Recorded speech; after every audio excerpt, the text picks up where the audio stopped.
The time being 9 o'clock, we'll call the meeting to order. Please rise for the Pledge of Allegiance.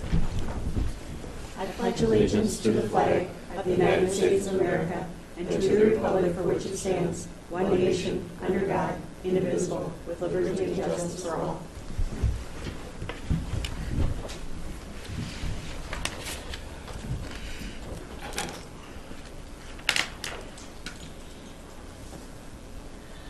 Has everyone had a chance to look at the agenda? I move to approve the agenda. Do we have a second? I'll second it. Any discussion? All in favor? Aye. Opposed? Motion carries. Has everyone read the minutes? I'll make a motion to approve. Okay, is there a second? I'll second it. Any discussion? All in favor? Aye. Opposed? Motion carries.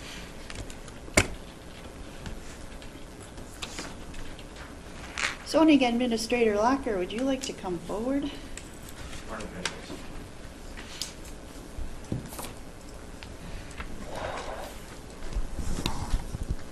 Today, I have two recommendations from the Planning Commission for the board to consider.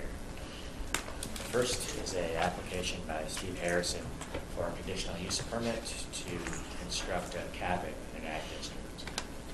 The Planning Commission found that the application met the requirements needed to issue a conditional use permit, and they added the additional conditions that the applicant follow all federal, state, local, or all applicable federal, state, and local permits be obtained and followed, and then the existing shed be removed prior to the issuance of the zoning permit for a cabin. This was a land split. The split occurred in a way that located an existing shed too near to the parcel line. Since the time of the Planning Commission meeting and now, the shed has been removed. Okay. This application is for a site in Crooked Creek Township. All the Just 1 second. How about if we act on the, do we need to act on them separately or together? I would Whatever you assume want to do. separately since they're separate Okay. permits. Sure. All right. That'd be good. I guess I was going to provide some additional information. Oh, okay, go ahead. This is a site in Crooked Creek Township that the town board and the 10 nearest neighbors were notified. There were some questions from the nearest neighbors regarding the effect of locating this cabin there. There is a density requirement for cabins as well, so it effectively shuts out that quarter section for additional cabins. The neighboring property owners have properties that encompass multiple quarter sections, so they were okay with this moving forward. That's if you have any additional questions regarding this application. Any other questions? Sir? Real quick, so it was the land split that caused this issue, you said? Well, the land split caused a setback violation. Right. It's split in a way so that an existing shed was 10 feet perhaps from the property line. Right. It would be required to be 50 feet from the property line. Mhm. So he would need to go through a variance process if he wanted to continue to have that shed on the property. He did not want to have the shed on the property, so he simply removed it to eliminate the non-conformity. Now, would there be anything, with the new parcel split stuff coming up in the ordinance that would cover that scenario? We're not proposing anything Okay. that would eliminate the need to go before the Board of Adjustment for a variance. Our proposal is, in certain instances, to eliminate the need to go before the Planning Commission for an after-the-fact conditional use. If those new proposals were all adopted, it wouldn't change the requirement for this applicant in this case. Right, but I mean, with his shed being out of compliance due to a parcel split, that wasn't necessarily, the building was there first. Right. No, the proposals wouldn't affect that in any way. It's Okay. really only the need for that conditional use permit that's Gotcha. being impacted. Okay, cool. Do we have a motion to go forward with the permit for Steve here? I'll make a motion to approve that. Okay, is there a second? I'll second it. Go for it. Any other discussion? All in favor? Aye. Aye. Opposed? Motion carries. The second recommendation is for an interim use permit for a startup business in an ag district. The applicant is Sweet 16 Farms, Sarah Wexler Mann. This is a proposal that would offer farm produce on a farm stand as well as disc golf on an established course.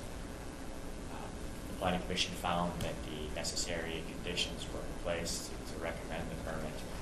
They added the additional conditions that all applicable federal, state, and local permits be obtained and followed, that the permit holder shall submit a written flood plan outlining the actions necessary for the removal of the farm stand from the flood hazard area should flooding conditions threaten. That the permit be valid for 5 years and renewed administratively by the zoning office thereafter, and that portable restrooms be used until septic is brought up to code. And I'll touch on a couple of those, the rationale for a couple of those conditions. A part of the site is included in the floodplain now. As you know, the floodplain maps are being updated, so less will be included after that occurs, but the site in which they have the farm stand would remain in the floodplain area, as well as the parking area, a slight part of the disc golf course. All of those activities are permitted within the floodplain because the farm stand is not a permanent building. It's on skids that can simply be removed, and parking and recreation are permitted uses in a floodplain. The 5-year permit, that's the maximum amount of time we can put on this interim permit. The Planning Commission did not think it necessary to have another public meeting at that point in time if all the conditions are being met in 5 years. And there is a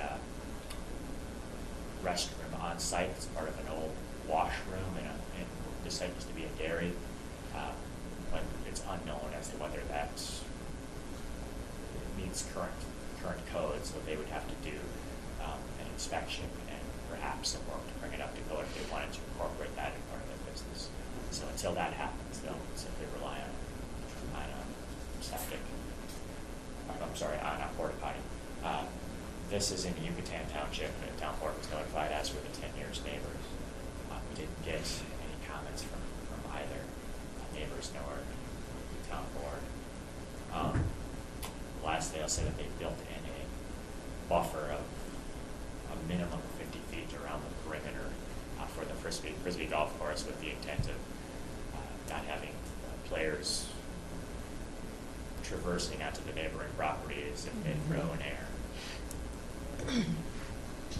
I'll ask if you have any additional questions. Sounds like a good use for the property.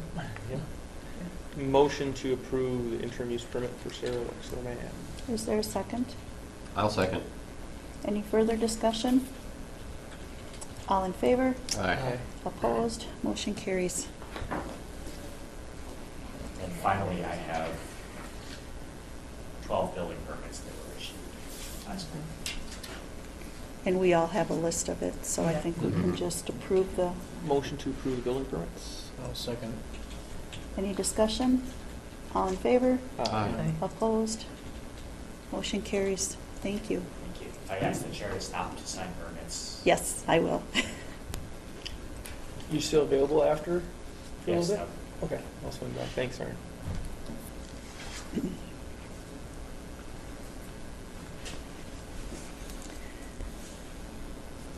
Ms. Kruger, would you like to come forward, please? Good morning, Commissioners.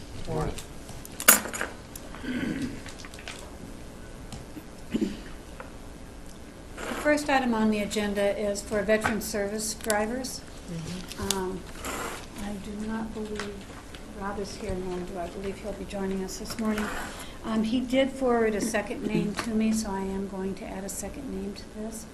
These veteran service drivers drive the county van and escort the veterans to both Toma as well as up to the cities. At this time, these two particular drivers will just be doing the Toma routes, as we have their physicals pending at the state, which Minnesota has different requirements. However, we are proposing that we hire Greg Mindendorf. His name appears there on the agenda as a 67-day employee at an hourly rate of $14.79 per hour. Additionally, we're requesting the hire of Walter McComber. Walter, last name is spelled Macomber.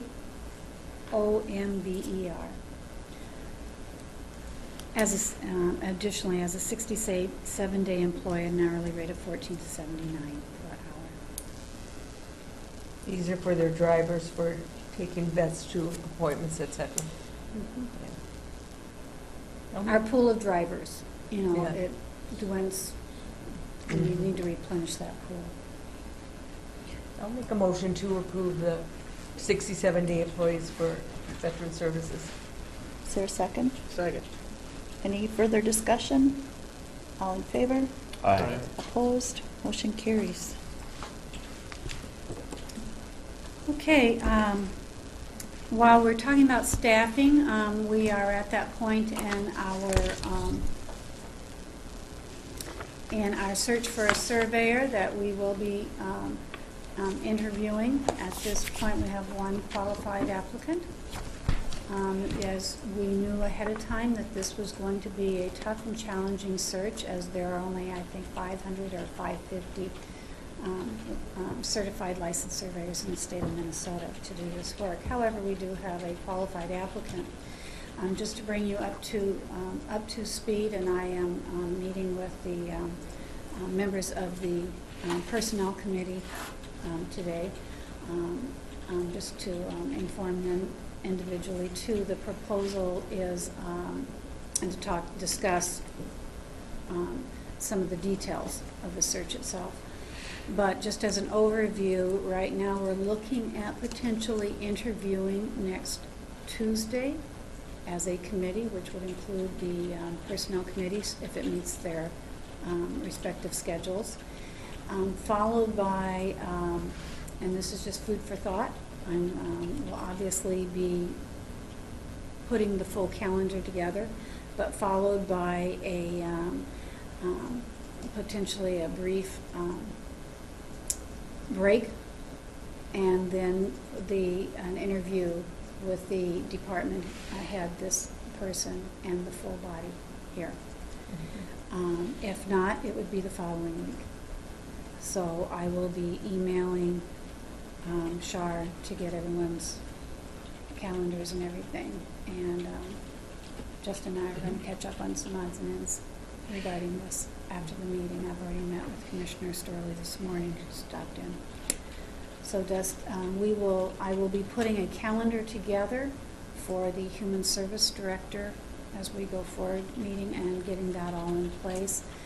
Just to let the board know, I did send a formal notice out, but I will be taking a short leave at the beginning of September, and will be returning on a part-time basis for a period of time, and then full-time, probably part-time a couple weeks after the first, and then back to full-time status. I will not let that interfere with the search process that's ongoing for Human Service Director, and we'll have everything in place. So now we're done with staffing momentarily. It's been a busy year staffing-wise. Let's talk facilities. In front of you, you have a copy of a proposed extended service agreement for the generator. Let me draw your attention to the page of the proposal that looks like this. Okay? And this is the 3 levels of coverage, whether you go with, just like they market like everybody else, silver, gold, or platinum. I would like to add a couple of numbers for your consideration, though, on that. The lesser coverage is at a cost of $5,780 per year. I've gotten some additional quotes, recent quotes. And the gold coverage is at a cost of $7,850. And the platinum or the full extent. The full coverage is $8,600 per year. This piece of equipment is rather expensive equipment. It is rather complex in that it has multiple electronic panels. Then when I say rather expensive, I also forwarded to you the original description and cost of $128,952.60. I do not know how to come up with these odd cents on things that are that expensive. The equipment right now has approximately 90 hours on it, just a little, it's 89 point something. Approximately 90 hours. These extended warranties are for approximately 2,500 hours of usage, and this is for a 5-year agreement. This is not to be confused with our ongoing annual maintenance agreement. This extended service is a warranty agreement, okay? Because I know that can be a little confusing. These parts, when we do have something go down, are extremely expensive. I also forwarded to you in your packet a printout that talks about the cost of the parts. There's other costs associated with that when you have the maintenance folks come out as well, and you realize that we're very limited. These are the only folks we really have to work on this equipment. In 2012, we haven't had a major repair in a bit, but in 2012 we did, and our warranty covered it. In part, it was a total cost of about $5,500 is what it would have cost us without the warranty. With our warranty at that time, it was about $1,500 in cost to it. We had about a $1,500 cost savings. I'll get that right yet. So when any one of these things go wrong, it can cost a lot of money. I cannot sit here and tell you which part, which component, what might go wrong. I do know there's multiple electronic panels. Those are very pricey. You have, I also understand that, of course, from the maintenance perspective, we would like to see all of it covered with the most inclusive extended warranty. But this ultimately is a board determination between these three that I've sent you. Today, we could put this off for another week, or we could put it off for as long or indefinitely, if you wish. But I do believe we need to have this discussion so I can get a feel of what your thoughts are going forward. You said the old plan was 7,000? Pardon me? The old plan was 7,000 we were on or something? For our service agreement? No, I said with the silver plan. Yeah, Current you quote? said something about a new one was 5,780. You said something about the old one is 7,000. Gold. Oh, No. not Oh, old. gold. Gold. That's the gold. maintenance. So according to the sheet that I sent you, Gotcha. So what was it that we had? We went over this like 3 years ago. You know, something about $7,000 a year for something. Do you remember that? We were paying for a service agreement. I think it's our more like- maintenance agreement is, because that is confusing. We have a service maintenance, an annual maintenance agreement. And our annual maintenance agreement runs March 2015. I believe that's probably what you're recalling.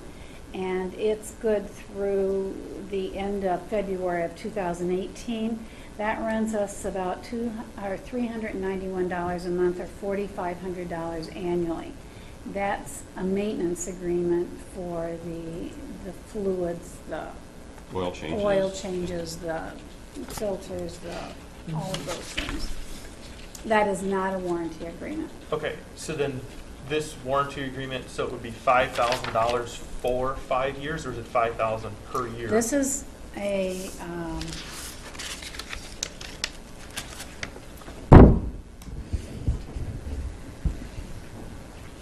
Oh, this is I just looked that up. The total ESC price for the extended coverage is $8,600, and that would be for 5 years. So 8,000 for. For 5 years.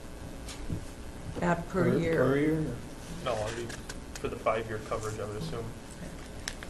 Yes. If not, I don't want to bring this forward to you. No, we, So, that's, the 8,600 for 5 years is full coverage. The, No, to the extent of the warranty. So on the face page of this, it says coverage months, 60, coverage hours, $2,500, deductible 0, total extended coverage, $8,600. and this generator's how old so far? 3 or 4? 4 years, right? It was put in, I believe, in 2011. Let me, It's going on 5 years. and it is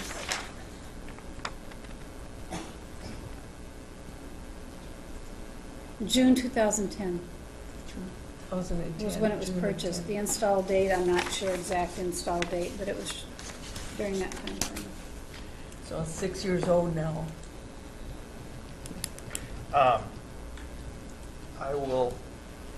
I'll just say it came up, I said the same thing when it came up with the service agreement. I start to get a lot of heartburn when it talks about extended warranties. As a mechanic, I see a lot of things that, I'm not going to call it fluff, but it's obviously a sales pitch to spend some money, whatever. I look at a diesel engine. It's going to run for thousands and thousands of hours. We have 90 hours on it. We had a maintenance in 2012 that cost us $5,500. So in a course of 6 years, it cost us $5,500 to fix it. In the course of 5 years, it would cost us $8,000 for a warranty. In theory, we'd be better off saving our money, not having a warranty. I understand there's big dollar items that could go wrong. It's speculation. It may or may not. If it doesn't go for 10 years and you do 2 service agreements at $16,000, that would go a long way to replacing the part. Right now, at 90 hours, if we got 3 years for a service agreement of $4,500 annually plus 5 years at $8,000 divided by, well, 8,000 divided by 5 years, it's another $1,600 a year. It's a total of $6,100 a year for the generator. We've only got 90 hours on it. That's $1,650 an hour. That's very, very expensive piece of equipment. Well, the other thing too is we could set aside $8,600 or $8,000 a year, and Maintenance fund. yeah, or less than Right. that, probably even less than that. I mean, Right. Set aside some cash Right. for anything that could come up. Right, exactly. And I guess that's kind of something that I'm looking at, that, Mhm. you know, if it comes up, we use it. If we don't, we got that money there Yeah, it's an for insurance. something else. Yeah, basically, it's an insurance premium. that And comes I'm down not to. gonna Right, right. And argue that. we got a point. good service agreement, which should be kind of intercepting things that could go wrong, we would hope anyway. Right. And I know there's things that can happen. However, you know, I don't want to spend money on a speculation of, I got an issue with extended warranties as it is, so. I'm not here to sell Ziegler products. No. But I am here to just bring that to Yeah. the board. And just a clarification, our extended warranty initially was much less expensive. I think it was $3,500. Yeah, it was a newer.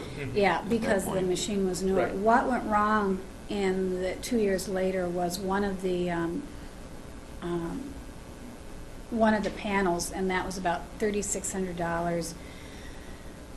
Generator reset, wouldn't shut down. And then we also had the jacket water heater, and we were having coolant loss, and that was another $1,800. The total that totals the $5,400 you're referring Sure. to. So at that time, with the extended warranty of,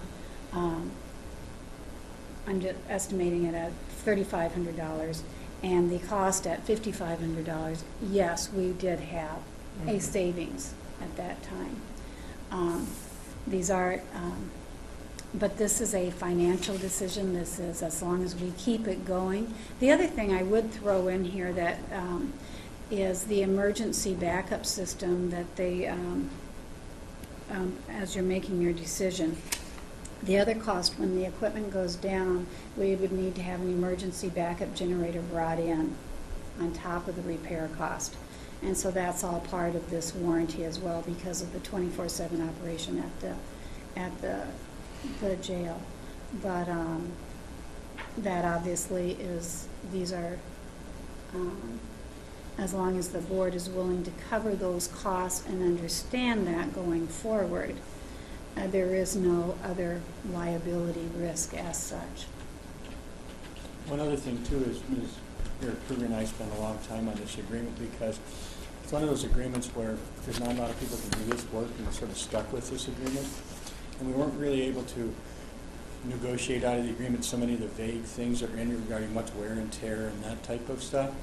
We're able to get them in writing to commit through certain language, but it really, you know, if I could anticipate here, depending on what would happen and when it would happen, you know, a potential failure to provide insurance coverage, and we've sort of set it up that if something would happen, that we tried to set at least something so MCIT could represent us effectively. But it's a difficult contract to negotiate with. We're in a lesser bargaining position given where we're at. Because this would be the company that would be making the repairs as well.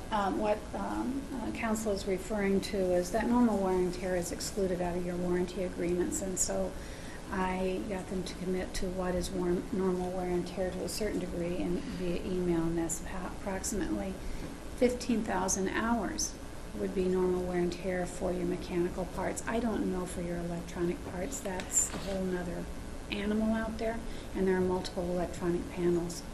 But we're still only at 90. And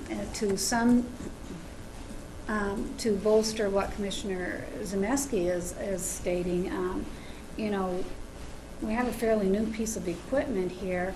We're 5 years, arguably 6 years into it, depending upon the install date. We hopefully have worked the glitches out, and that was what those 2012 repairs were. So I gotta chuckle because you said that normal wear and tear, they said it was 15,000 hours? well, when I say, you know, when would you say, if you exclude normal wear and tear, and I said, so how many hours does it take for normal wear and tear using the automobile? You know, how many hours are, not hours, how many miles are on your vehicle? You know, what would normal wear and tear be before you've driven the wheels off of it? So that's a lot of hours. Well, and that's, that we would have for potential Right. coverage, that would, where you'd start having this wear. and that's why I guess I shy away from that service agreement, or that, not service agreement, but the warranty. 'Cause Yeah, we right need now the we're using service about agreement. 15, right now we're using about 15 hours a year. So at Yeah, 15,000, but it'd take during the- 1,000 hours just to get over what they would consider normal wear and tear. That, you know, this is still a brand new machine, that I don't know that I would be too concerned with it. Just Yeah. when things do go wrong, it's very expensive when they do. I think But- we're better off putting money aside for anything that Yeah. could, you know, it's just like you do at home. And I'm not a fan of extended warranties either. You're betting against yourself. Right. that's It's a right. moneymaker. I mean, Yep. that's Yeah, what Well, it is. I appreciate your time. then. Thanks for bringing it up. thank you. And you're right, it is a discussion we got to have, so I appreciate it. Appreciate it. Thank you.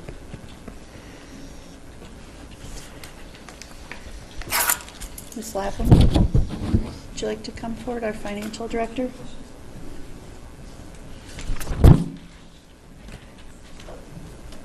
Good morning. Good morning.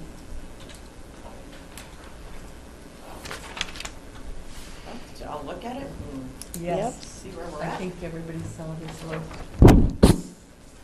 I guess for the finance report, looking at page 36, which shows all of our major funds here in the county. We're at 48% of our revenues and 48% of our expenditures. So and balancing pretty good. Very much so For that. for being over half the year. So, I don't know if there are any questions on specific departments, any of the numbers. If you look at the bond account, we have made all of our bond payments for the year, but we don't have our second half property taxes posted there, so that's why that looks a little Right. 54% of the revenue and 95% of the expenditures have been paid, which actually 100% of the expenditures have been paid, but we have to levy the 105% of our payments to make sure that we're covered, so. That explains that one. Any other questions on the reports? Oh, the report looked good. It's nice having it where you can look at it and not have it take down trees. A lot of trees. Yeah, I like. Many scrolling through. pages. You can go back and look pretty quickly. Mhm. Just on the treasurer's cash trial balance, our beginning cash for the entire county was $14,806,000, and we're currently at $14,978. So we've taken, we have our tax money in there and everything, but we're keeping money in the accounts. That's good. That's good. So really from there, I just kind of wanted to move on to our audit. The field work has been done for our single audits of the federal programs that we had to have done this year, and the programs that were audited were the MA and the child support, and the MA includes the collaborative activity, which is like we're a fiscal agent for them, and Loretta keeps those books out at Public Health. There were no findings that we know of so far. We'll hear from that shortly. But one of the things we do need to do to complete that is to adopt the resolution that I had put out, and I don't know if you want me to read it, but it's to approve the 2015 and 2016 grace period for implementation of required procurement procedures and written standards of conduct covering conflicts of interest and governing the performance of employees engaged in the selection, award, and administration of contracts in order to reflect applicable state and local laws and regulations and conform to applicable federal statutes and procurement requirements identified in 2 CFR Part 200 for federal grants awarded beginning in 2015. And we do this, and then we will review our procurement policies to make sure that they are in line with that. But this covers us just in case there would be something not in there that we would need to update. Do we have a motion? I'll make a motion to approve the motion that Cheryl just read. I'll With- second it. As part of the audit. Any discussion? Kind of a long one. Yeah. Did you catch Dana's second? Okay. All in favor? Aye. Opposed? Motion carries. So the auditors will be here tomorrow to begin the field portion of our regular audit, so we can pull information and getting things ready for them. I guess we'll see how it goes. Carol, I'd like to set up to start budget meetings soon. Oh, is that next on your stuff? Okay, good. Budget, I do have, I believe, 5 of the departmental budgets in, and there'll be more by the end of the week, but to get them entered, but I can go ahead and set up to have maybe 4 or 5 next week, short meetings to go through what they've submitted. Okay. Yeah, Also sounds good. addressing, the overall items like the salary budgets and bond payments. We do have an increase in our bond payment for 2017. And then a couple other items to address for this year's budget. We have the issue with the telephone system out at the Community Services Building. We'll have the final cost estimates by then to see where we want to appropriate money from to cover those. Okay. So we'll have those next week if that will work. Yep. So we'll start Sounded like it out. was one of the oldest systems in the whole county, huh? It was, well, Well, the pictures showed it actually burning. yes, it burned. We're actually very lucky. That didn't start a major fire. Can find on there, but now we're on a more modern system, it's through it's an IP system as opposed to a telephone system with the connected. It's just Mhm. basically a board, and the phones are more expensive for this, but it's not, you can replace a phone easier than you can replace the entire system like we had to do. Mhm. So, Pictures were scary, actually, because we could have had a fire. we did that. Yeah, so that's about what I had. Okay, so we'll just plan on starting at our next Yes, and meeting, Sharon and let you me guys know can when the last communicate meeting back and is so forth. that we can get appointments. Yep, okay, sounds wonderful. Thank you so much.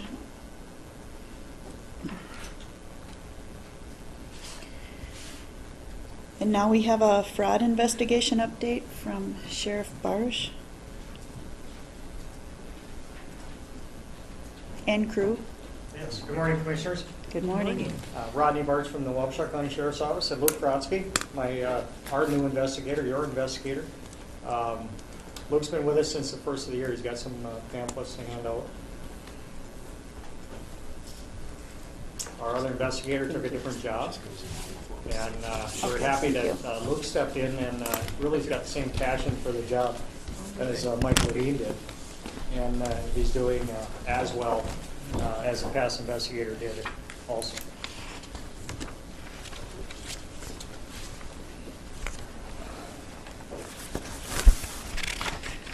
Before Luke starts, I'll tell you, he put together these numbers, but he said that the area that he's serving is the same size as Delaware and Rhode Island together.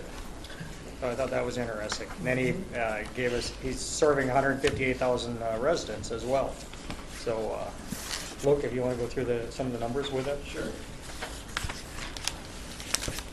So the first one I put together is the state's number for this year thus far, from January 1st until I believe it was about August 1st when I pulled the data out. But so the state had $646 million in total benefits that they've paid out in all these programs combined. They've been paid back about $6.6 million or a little bit more, which is about 1% of benefits being paid back, and they come back from situations like mine, which is fraud is found and come back. Otherwise, sometimes there's agency error and something gets paid or other factors that are in there as well. But from 2012 to 2015, the benefits have gone down in the state of Minnesota 127 million, which is 11%.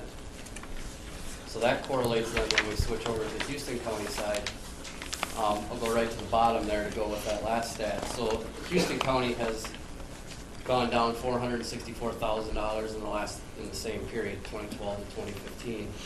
That's a 20% reduction, and myself and the previous investigator, we can't take credit for all of that, but I've got to assume with the press and people knowing that we're out there and stuff, we have at least some factor in exceeding the state's guideline so far. Year to date, we've brought back $4,236 saved so far this year. That number is low. The state is behind what actually goes on.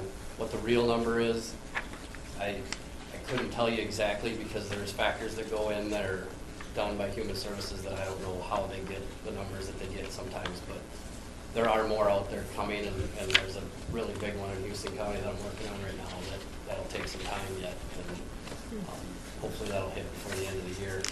But again, they're right in line with getting back the same amount on the overpayment, stuff like that. About a 1.2% is what they get back, plus the fact that benefits paid out continue to go down.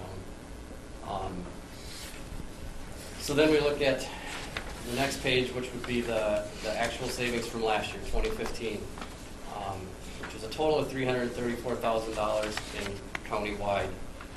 This one, the 2015, is a little bit off because the state was filtering everything through Wabasha County, assumedly because I'm out of Wabasha County. For some reason, the filter was putting it in Wabasha County. So that's high. So what the real number is for Houston County, I'm not sure. I have to go back through every paperwork to find out, but I know it's higher than this. My guess would be probably another 5,000 to 10,000 higher than what this says.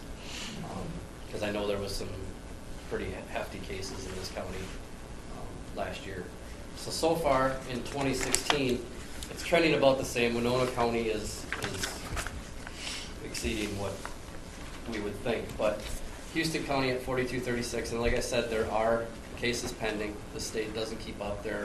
quite a few months behind what I've turned in. So eventually, by the end of the year, probably most likely more like April or March of next year, I'll have the real numbers for what's happened this year. They're about 3 months behind what I'm actually doing. But case numbers are staying about the same, 12.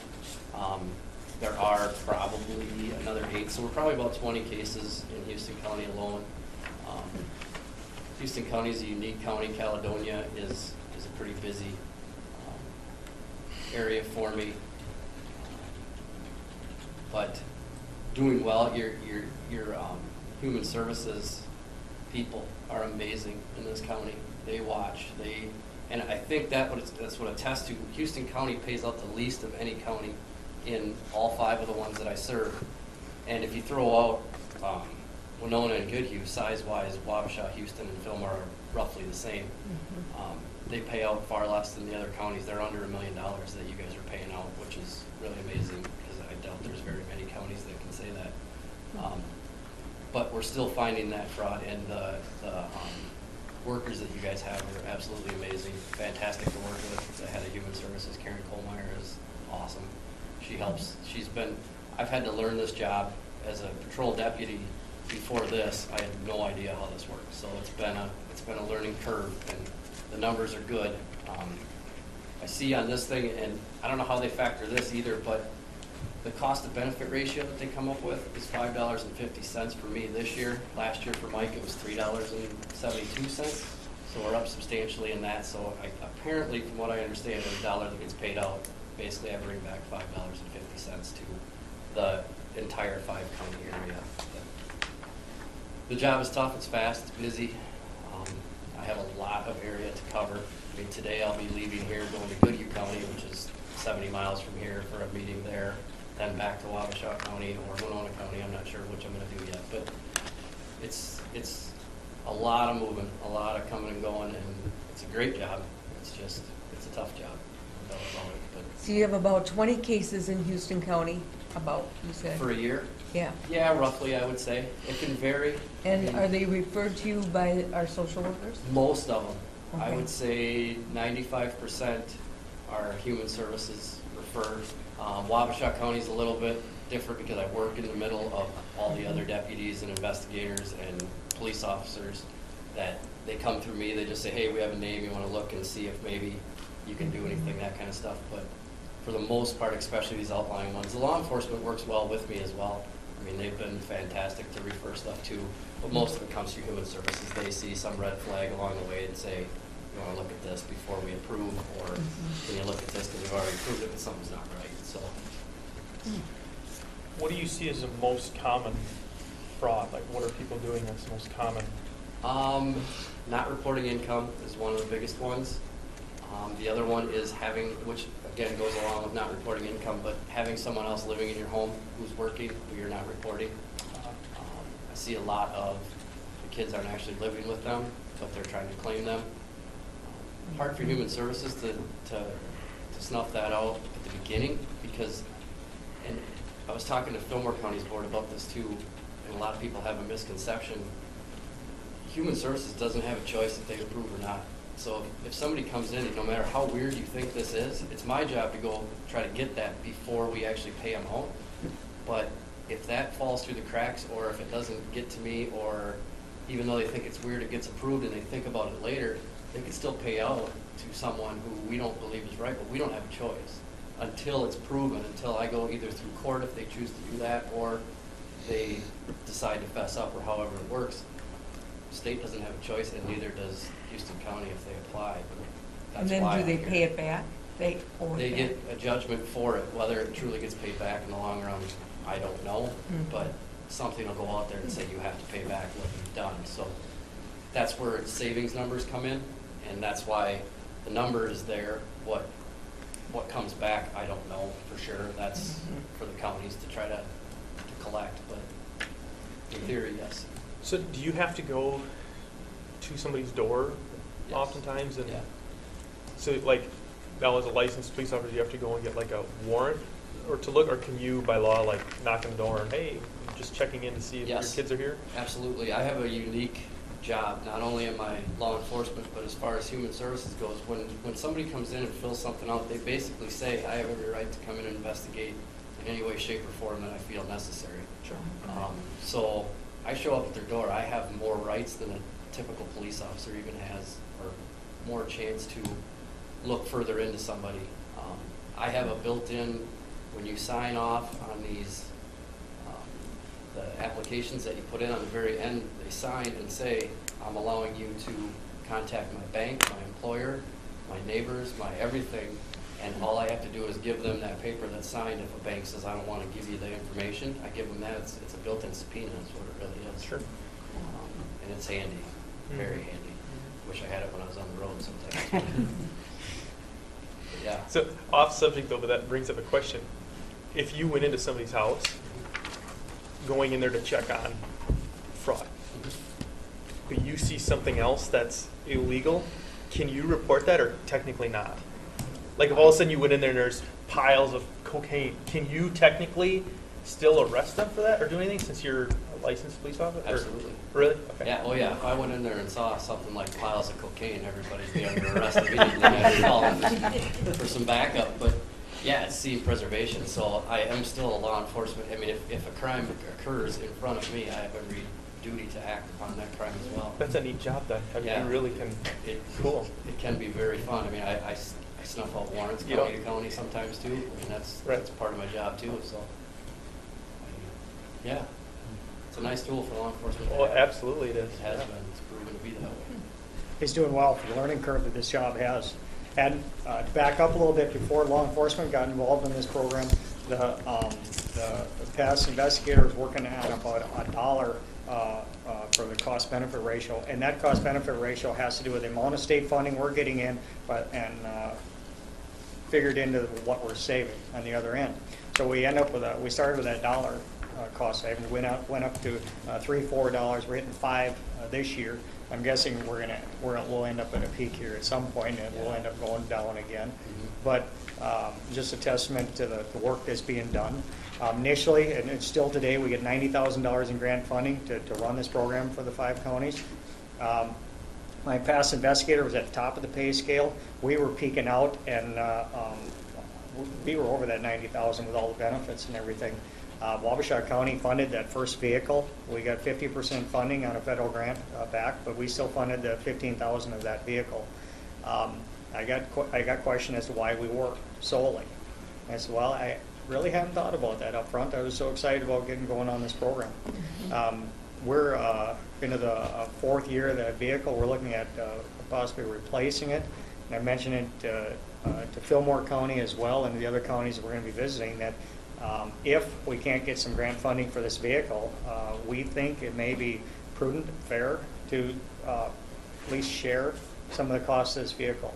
And I haven't heard any pushback from any county.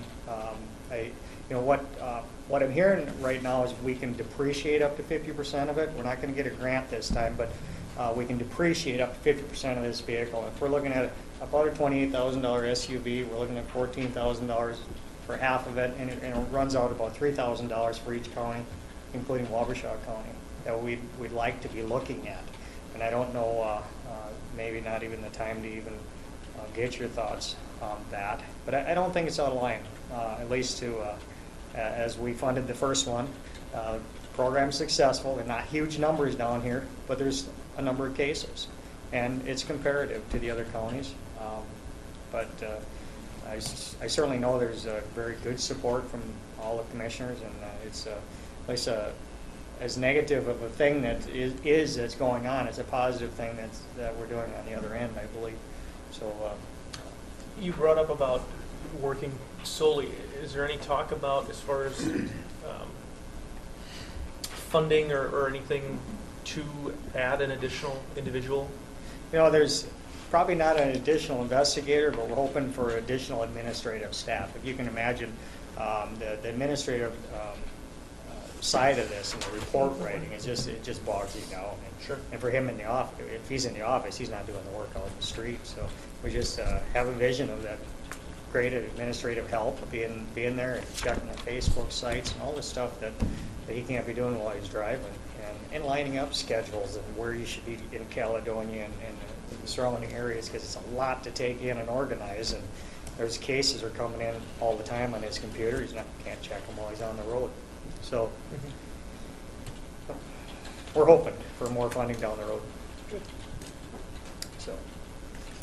I will say on a side note too, something you guys might like, just to prove that this stuff is in your guys' county, this fraud. So far in the 8 months that I've done this, there is a way to get banned for a lifetime from ever receiving benefits again. You guys have one of them. So, just so you're aware, Winona County has the other one. So you guys So own basically, if you've proven fraud and then do it again, 3 times in a row. 3 times in a row. 3 times. It's second time's 2 years, first time's a year, third time is you're done. Unless you sell benefits or transfer cards and stuff like that, it can be lifetime right away. Yeah. So, there's a problem over there.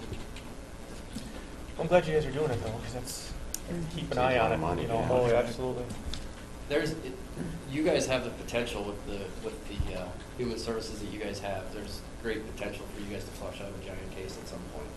Hard as you guys, as they work to make sure that everything is fine, that the information's correct, they're gonna find one eventually that is gonna be big. I'll let you guys are going. One last quick question though. Nationwide, as far as fraud investigators like this, do you know how many? Is it? I don't know nationwide.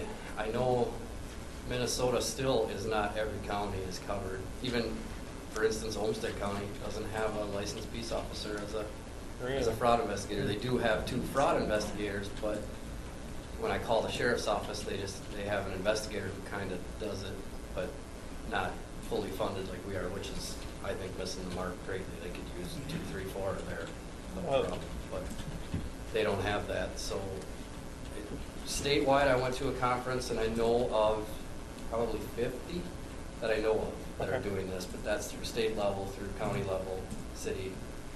How many are actual FBIs? There's probably only 20 in the state, I would have to guess, that do this. And a lot of them cover massive areas as well. I mean, they're up north and they're covering 3 or 4 counties, and they have not as many residents, but more square mileage to cover. I just look at what you guys have done here. If you imagine what it'd be nationwide, how much money of taxpayer dollars is getting scammed, you know. Well, and a lot of these programs are federally funded, so if they get disqualified from a food program, that's nationwide. So they can't go back to wherever and try to start over again. They can try, but it should, in theory, will follow them wherever they go, and they won't be able to get it. Now, cash is Minnesota exclusive in a lot of ways.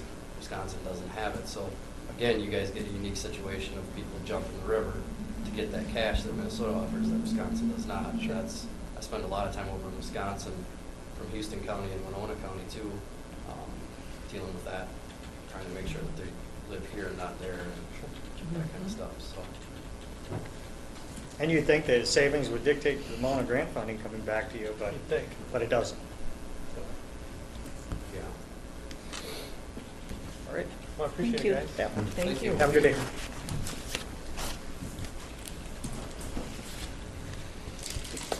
County Engineer Pogozinski, would you like to come up, please?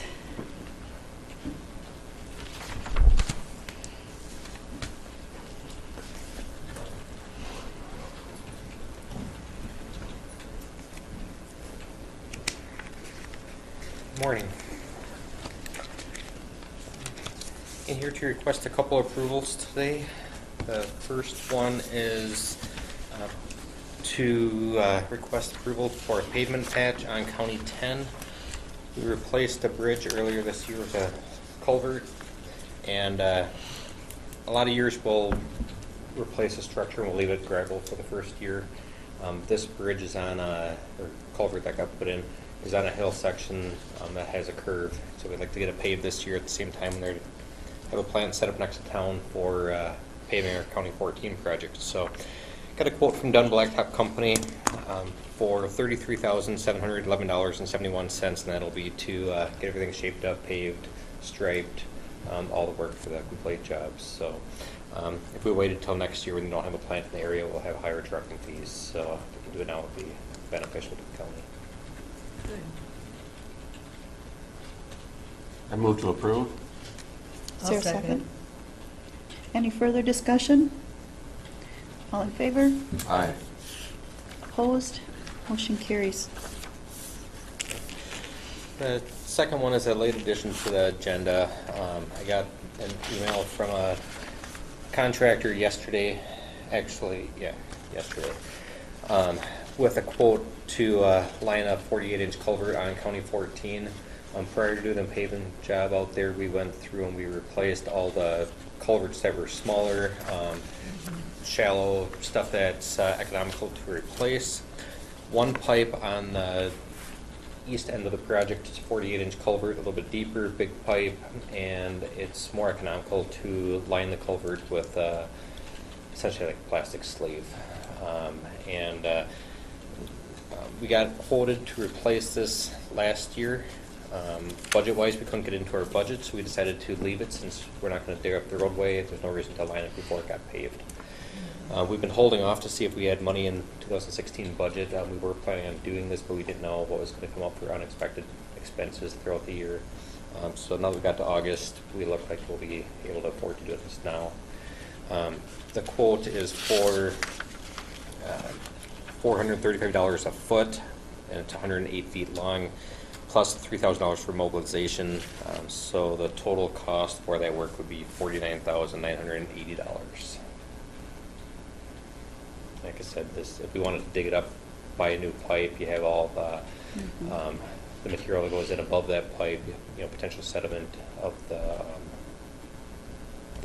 fill area, along with all the gravel going back in. It's cheaper to line it. So you basically just put a plastic sleeve inside of it and then just put gravel and riprap around the plastic sleeve? Actually, in this case, you put in essentially like a big bag, pull it through, blow it up with air, and then you run a UV light through. It cures the material so it's up tight against the pipe. Oh, so it's more than just a pipe. Once you get done, once it's cured, then it's essentially like a little plastic sleeve that's just embedded right up into that pipe. So And it's $435 a foot for this. Yep. I suppose it's going to take a lot of. We can't just shove a plastic culvert in there and riprap around it and be done? We can shove a. There's different types of ways to do it. You can shove a pipe inside, and then you grout around that pipe. Mm-hmm. You can do it for a little bit cheaper than what this is. It's not a huge savings over doing it this route because a 48-inch pipe is a fairly expensive pipe. Mm-hmm. You can't shove a 48-inch pipe inside a 48-inch pipe because it doesn't fit. So you need to shove in a smaller pipe. That smaller pipe has a little bit less water capacity. And then if you shoved like a 42-inch plastic pipe inside, a regular HDPE pipe is a softer pipe than what this lining will be. And in this valley, there's a bunch of riprap that likes to keep getting washed down, or rock that keeps getting washed down the valley. That'll keep chewing up the normal plastic pipe, so it's not going to last as long. This should last a long time, way longer than what a regular metal pipe will last. Well, and this, when this expands, I mean, it's expanding to the point that it's basically locked in place. You have to worry about water shoving the pipe out the other side if you get a lot of water, right? I mean, Correct. it's, yeah. Yes. Yep. It's totally locked in place. There's no gap around the outside. There's no mortar. It is. It's a great product. Mhm. Just it adheres to the metal on the culvert. Well, it gets in that corrugation of the Yeah, metal. it's going to get into the Almost like it's screwed in. Right, exactly. Yes. Yeah. Mhm. So do we have a motion to approve? I'll make that a motion. Is there a second? I'll second. Any further discussion? All in favor? Aye. Opposed? Motion carries. The third item here on the agenda just has correspondence to Hoka Township and Krybeck Drive, or Hoka Township for Krybeck Drive and Peterson Drive. The repair work that the board approved for those roadways to turn them back has been completed.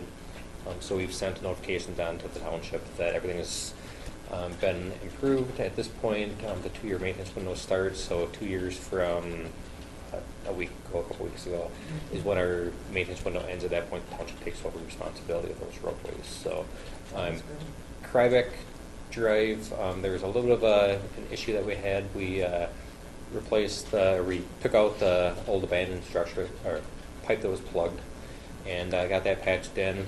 Had the seal coat, or the crack filling contractor went out there. They routed the cracks, getting ready to seal the cracks the next day.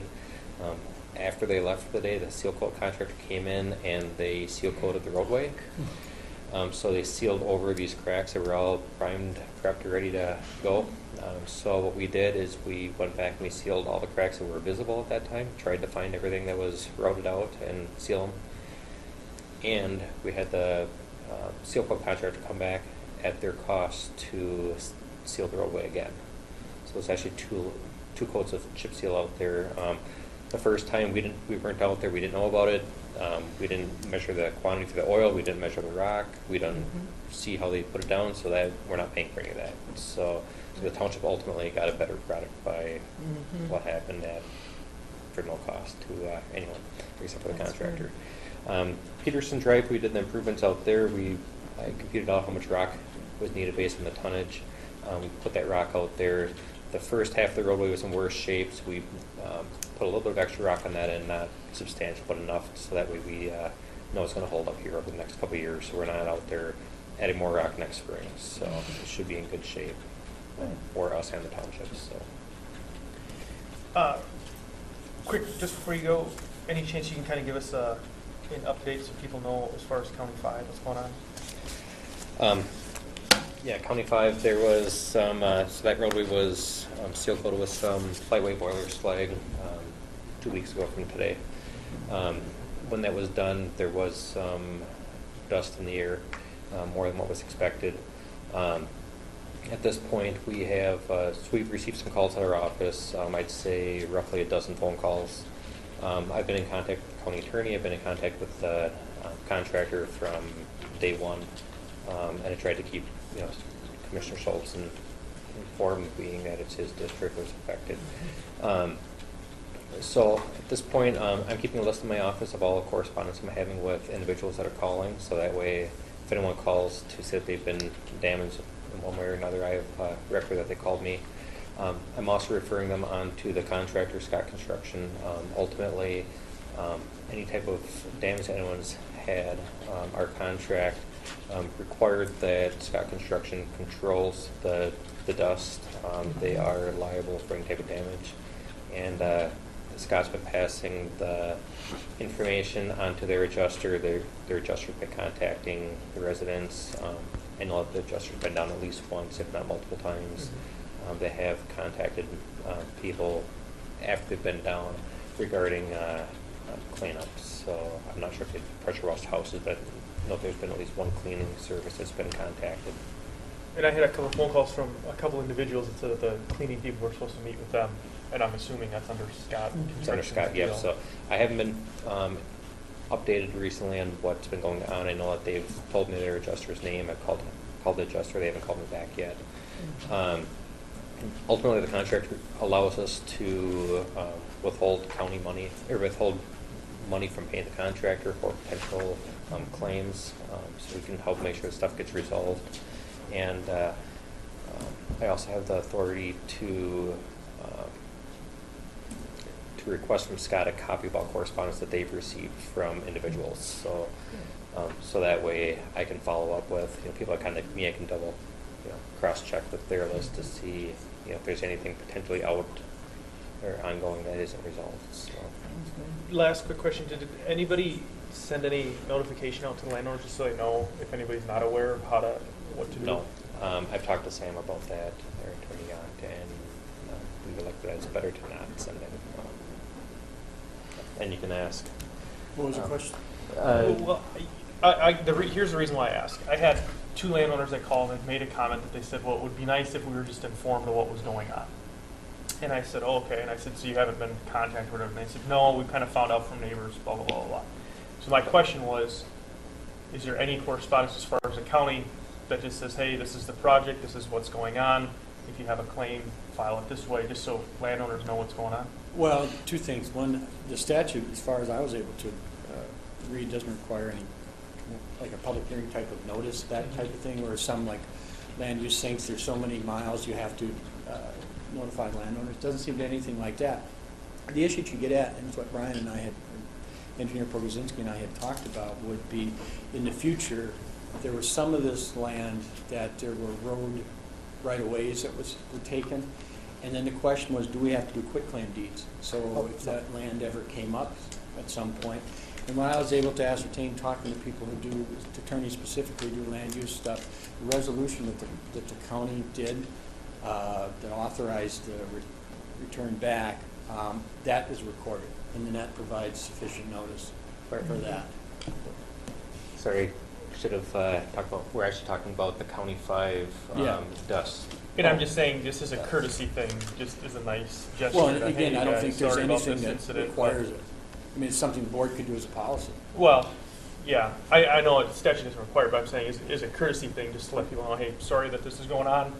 It's being resolved. Here's what's happening.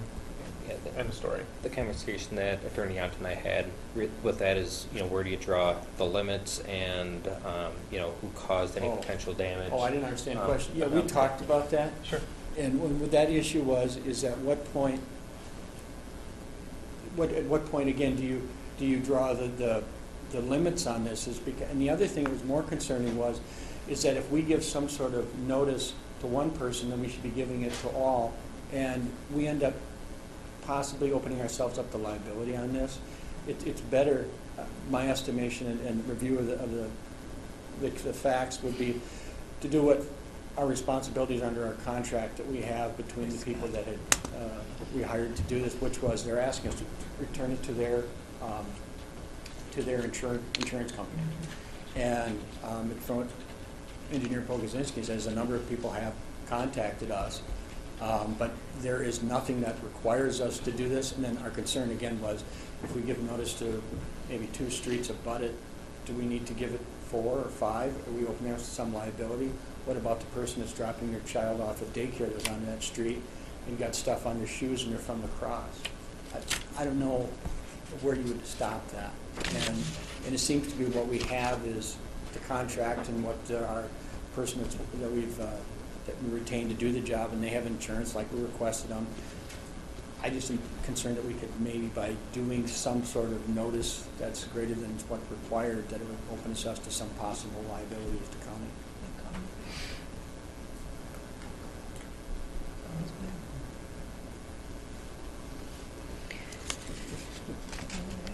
Okay, Thank you. thank you for coming in. Yeah.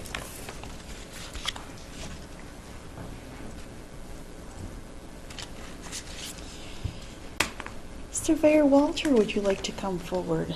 Sure.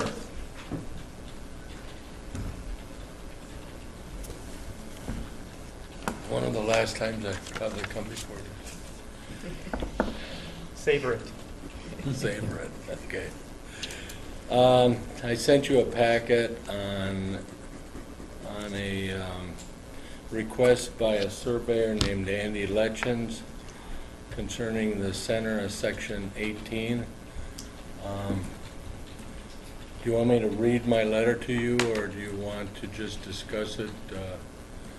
We I can mean, just discuss it because we all basically, received yeah, it. basically, resolution that was passed for corner restoration to help the county out by private surveyors was resolution 97-25, which was $500 if they did all of the diligence in searching for evidence that the county required, and then they would place a county monument, and they would file a certificate of location, a government corner, and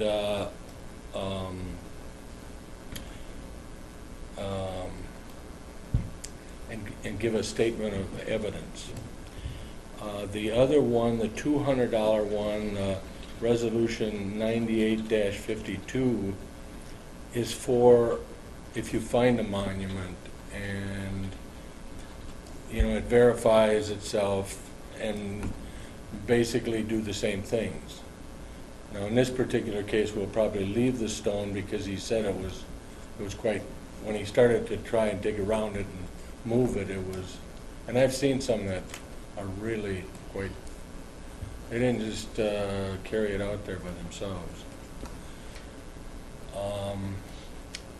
And I think it fit within the realm on that sketch I sent you where, according to the orders of the, let me see, the instructions governing the U.S. Public Land Surveys from 1815 to 1855 in Minnesota, which we were surveyed between 1852 and 1854, so they would comply by that law. It says that the center of section shall be reestablished by the intersection of the four quarter corners, north, south, east, and west. And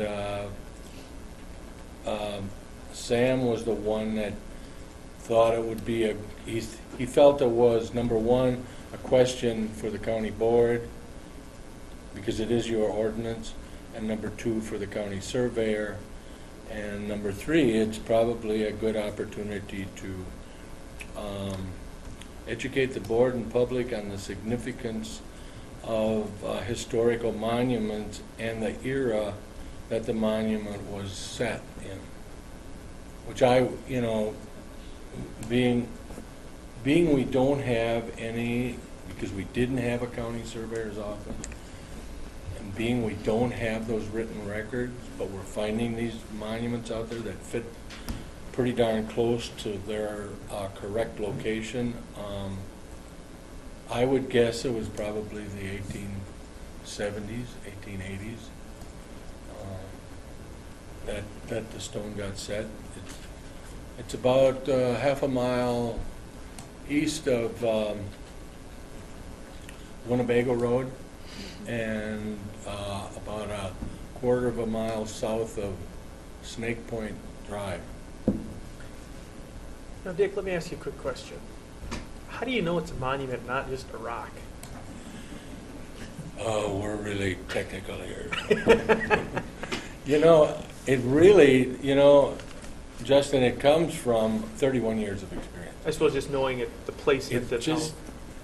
It's fitting the location, and when you look at the second picture, the landowner actually put, it looks like there's one, they just planted a post by the stone. Mm-hmm. Another reason I think it was probably the 1870s was it has settled into the ground. And the older the monuments, the farther they do get settled deeper. And but it started out when I first started running into these. It was like, wow, this is really an unusual rock at this fence corner.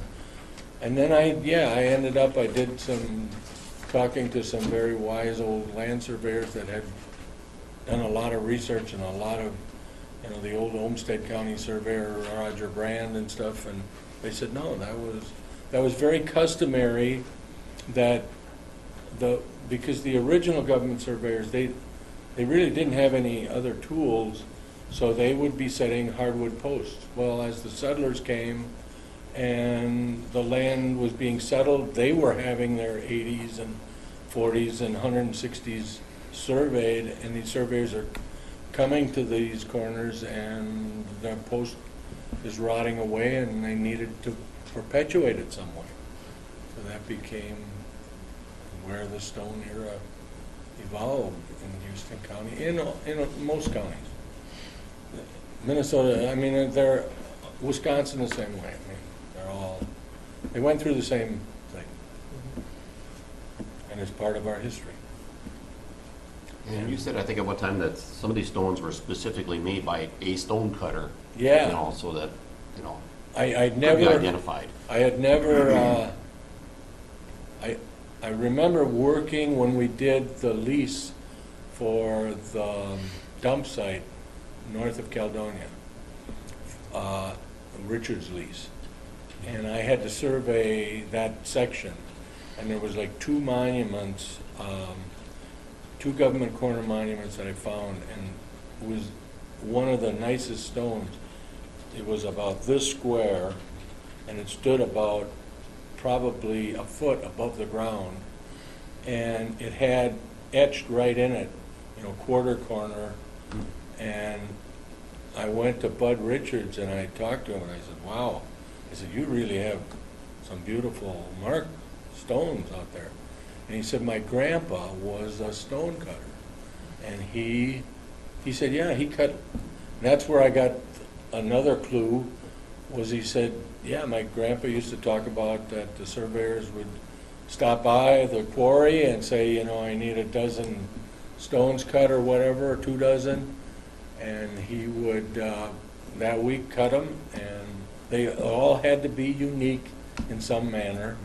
And he said then they'd come with their team of horses and wagon and load them up, and so good stuff.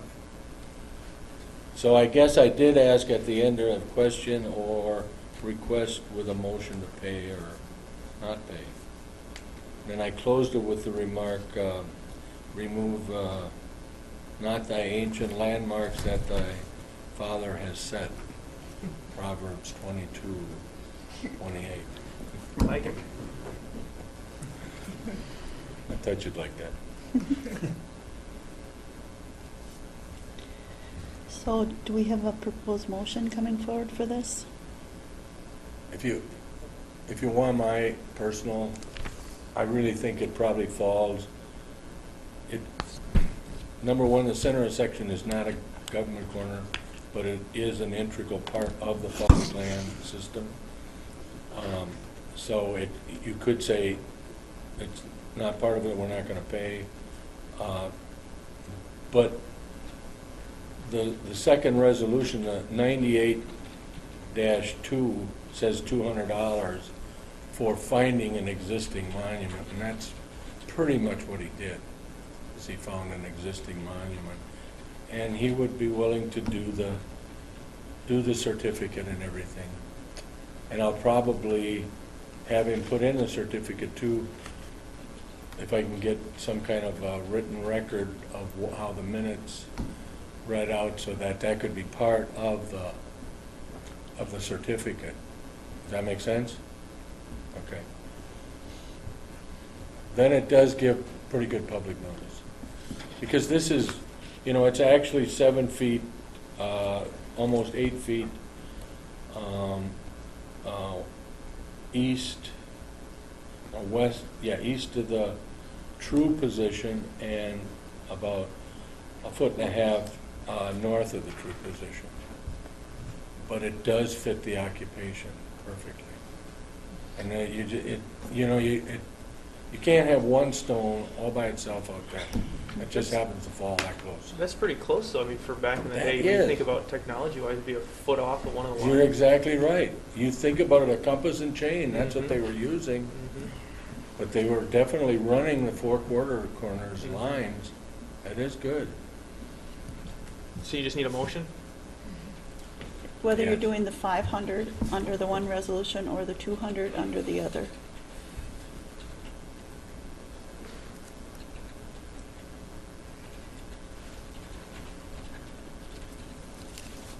Do we have a motion? I'm still thinking, I don't know.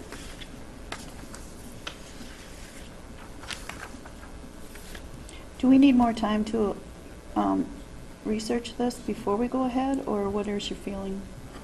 Well, the statute says 200 for an existing stone.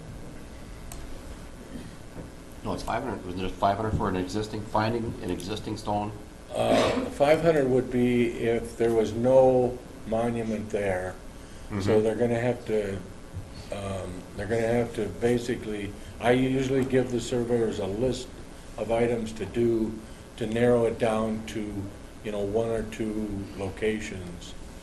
And then from there, we decide where to put the monument. In this case, he basically, I think he was running an east-west line for between his Koch and Dan Schrader property. And so in his process, he did diligence by going to the center to look, and that's where he found it, and then he proceeded to GPS it and tie it in and everything. So I would say it fits more correctly under the 200, the 98-52. Mhm. You found it. Yep. Then I think we're giving some recognition to the diligent work he did, Mhm. but we're not giving him full amount.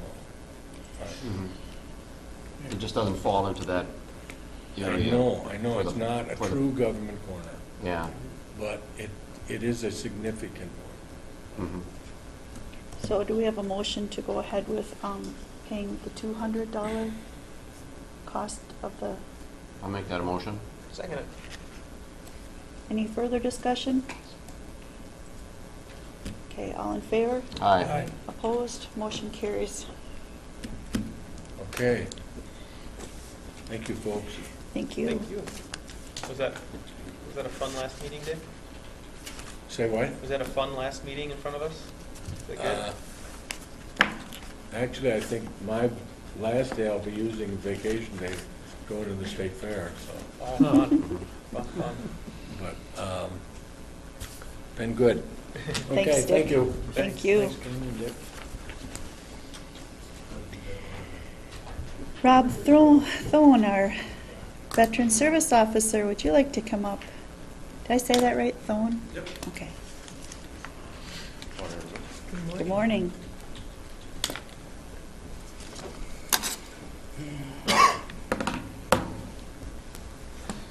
All right, so today I bring for you the 2016-2017 grant agreement.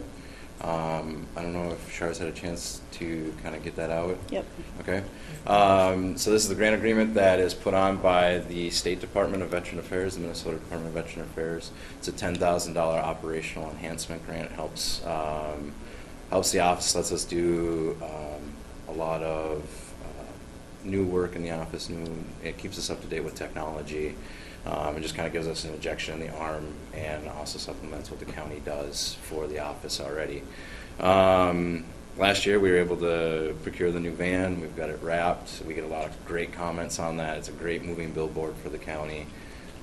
We've got new scan technology in the office because of this grant. It allows our office, we're looking to trying to go straight digital in the office, slowly working and chipping away at all of the old files and paperwork. Helps with confidentiality of information and just security in general and tidiness. So that's something that this grant definitely helps with.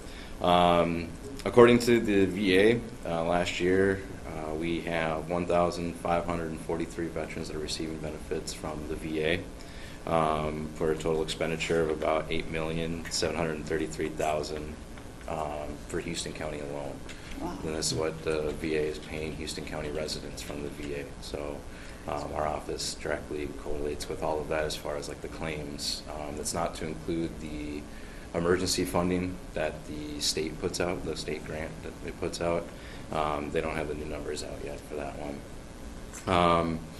We had a total number of contacts last year, about 2,700 and some change. That's in-office, phone, email, walk-ins. It's not to include community outreach and contacts to those events. The upcoming plans this year for the grant is to look at some more technology. We're dealing with a lot more computer programs than ever before. So we want to update some of our computer technology to keep up with that, mostly just kind of in the hardware itself, so screens and whatnot to keep up with it. Let's see, we're also looking at like new headsets as well to go with the phones, swing arms to be able to move it around so clientele can see what's going on and we can maintain the functionality of the screens. We need to update some of the office furniture. We're kind of falling apart in there, so we're going to work with the State Department to find out, because it's kind of on the borderline of whether it can be approved or not. We got to get the approval from the state to use the grant for that. We're also looking at updating the outreach material for the office, as far as like our brochures or information packets and whatnot and such, from my predecessor Rob there, and then with my new information on as well as some of the changes at the state level. So as far as the grant agreement is concerned, I had it looked over. Everything's good to go except for Rob Gross's name is still on it. Been in contact with the state to correct that. They are already aware of it. In fact, my email address is on there, but his last name is on there. So it's the whole Rob game still. But they're already aware of it. They're going to make that change on their end. We don't need to do anything on our end. They're already aware of it. And I believe there's no other significant changes to the contract, as I understand it, from last year to this year. So are there any other questions? You just need a motion to accept the grant, basically. Yes, ma'am. I'll make a motion to accept the Operation Improvement Grant. I will second that. Any further discussion? All in favor? Aye. Opposed? Motion carries. Thank you Thank for you. all the Okay, work. thanks, Rob. Thank Just everybody. the amount of dollars that come into Houston County just reflect on your office and what a good job you're doing in connecting with all the veterans. Thank you. Appreciate it. All right, you guys have a great day. You too, thank you. Thanks for spending the morning with us.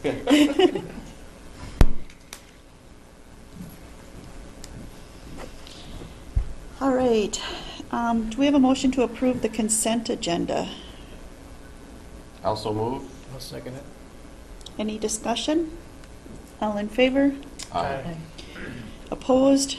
Motion carries. And I don't think that there was another highway shop meeting, correct? No. Okay, let's go down to approve claims, human services, and license center disbursements. Everyone had a chance to review them. Do we have a motion to approve them? I'll make that a motion. Second? I'll second it. Any discussion? All in favor? Aye. Opposed? Okay, and our next item under discussion is scheduling the date and time for the Truth and Taxation meeting. Is it generally on a Wednesday? It can be any night we want. Okay. I just, I go with the Wednesday church night thing if we don't have to schedule a meeting on that Wednesday. Okay.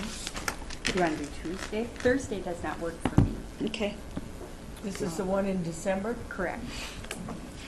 Let's do.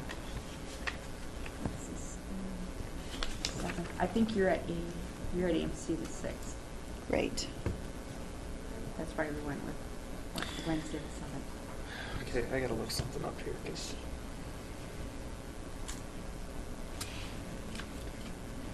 And it has to be in the first week of the month. No. Or could we go with the 12th? We could go the 12th. How would you guys feel about the 12th? That's a Monday night? Yep. hang on, I'm looking it up. I think it'll be all right. Should be okay with me.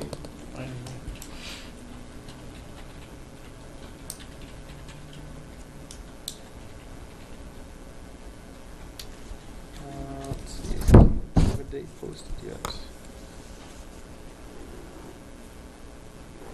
And what time would it start? 6 p.m.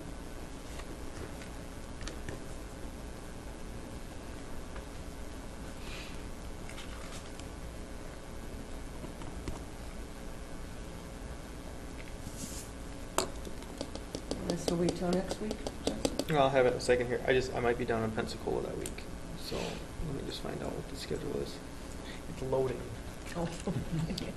Do we just need a quorum here? Okay.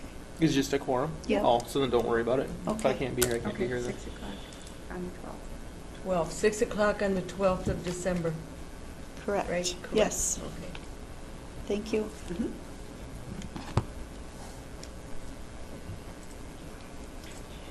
All right, and then we have a tax abatement to consider. Did everyone get a chance to read that? I'll make a motion to approve the tax abatement. Is there a second? Second? Any discussion? All in favor? Aye. Motion opposed? Motion carries. And then we need to adopt Resolution 16 to 25 designating the I'll make a motion to approve that, This- since that okay. that's for the aquatic invasive species. Yes. And we have to have a resolution in order to receive our funding. Correct, yes. I'll make a motion to adopt the resolution to oversight the aquatic invasive species prevention aid. Is there a second? A second? Any further discussion? Will All in- Dave take care of all the paperwork for that? Correct. Okay, Correct. thank That's all. Okay. All in favor? Aye. Opposed? Motion carries. Commissioner reports. Commissioner Chomey? Yeah, I had, on August 4th, I had a water planning meeting over soil and water, talking about push-up ponds, buffer initiatives, and updates on one watershed, 1 point. That's all I had. I had a workforce development meeting up in Rochester, and it was, we had speakers from the state coming down on the diversity and inclusion for jobs, trying to diversify your people that you hire, training. It was very good. But it was, and then went into workshops, and really I put in a lot into that. And then I went to the HOCA. It was actually HOCA and La Crescent, but I went to the HOCA public hearing on the highway state projects for next year, starting in May. The areas through HOCA and the one from La Crescent to the Wisconsin Bridge. So I went to that to get input on that. I brought stuff for anybody to look at. I had a meeting with Aaron, and I had the Board of Canvas the same day. Aaron was to go over the proposed ordinance changes, just so I understood them. Board of Canvas on Friday, and I worked primary election in Crescent Township. Busy week. It was a busy week.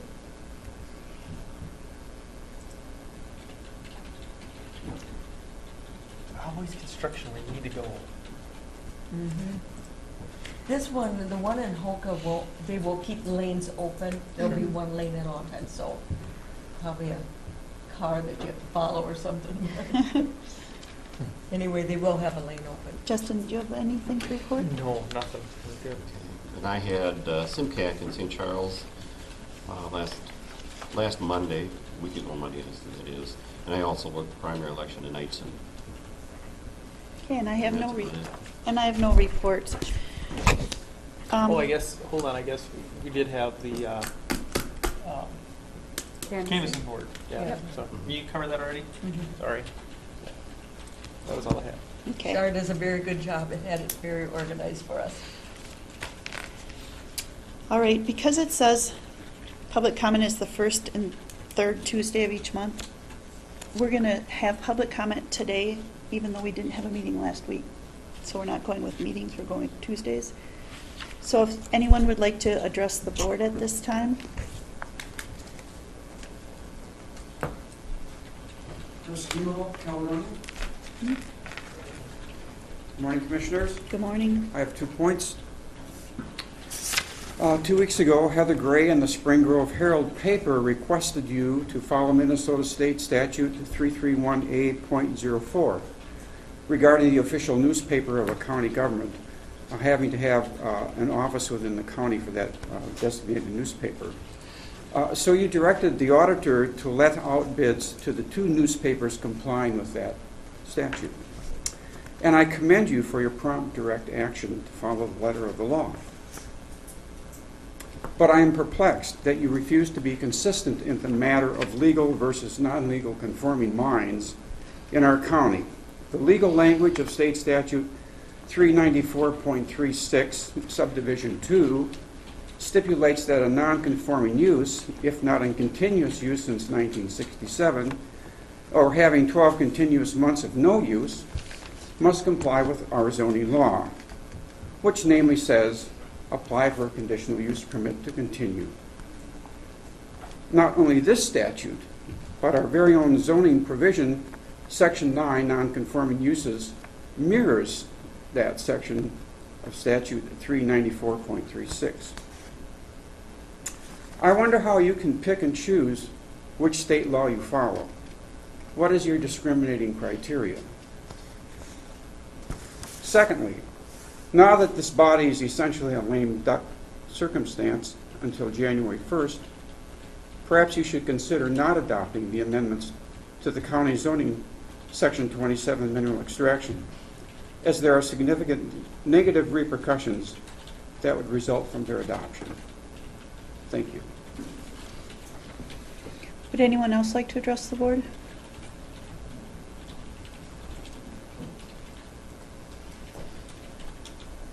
Fields, Winnebago Valley. I'd just like to emphasize Bruce's second point about this being a lame duck session. And the ordinance changes just have the feel of something being rammed through at the last minute. And then when you consider that a majority of this board probably won't even be here next year, don't you think it is unfair to saddle the new board with things that, you know, everyone's going to have to live with for probably decades and decades? Wouldn't it be more prudent and more fair to just table this until January and then let the new board take it up? I mean, it's like, feels like a hit and run kind of job here. So I would like the board to just, what's the rush, okay? Just set it aside and let the new board take a look at it. Thank you. Is there any other comments? Would anyone else like to give comments today? There being no further comments, we'll close the public comment period. Is there anything else that needs to come before the board today? Char, did you want to bring up, we were talking about the voting? Oh, the election equipment? Yeah. We could bring it up now, or we could wait and bring it up in budget meetings. Whatever. I just wanted, I don't know, up to you. We talked about a canvassing board. Meetings? Okay. Yeah. Sure. Anything else to come before the board today? We have a motion for recess, or adjourn, I'm sorry, not recess, adjournment. Move to adjourn. Second. Any discussion? All in favor? Aye. Motion carries.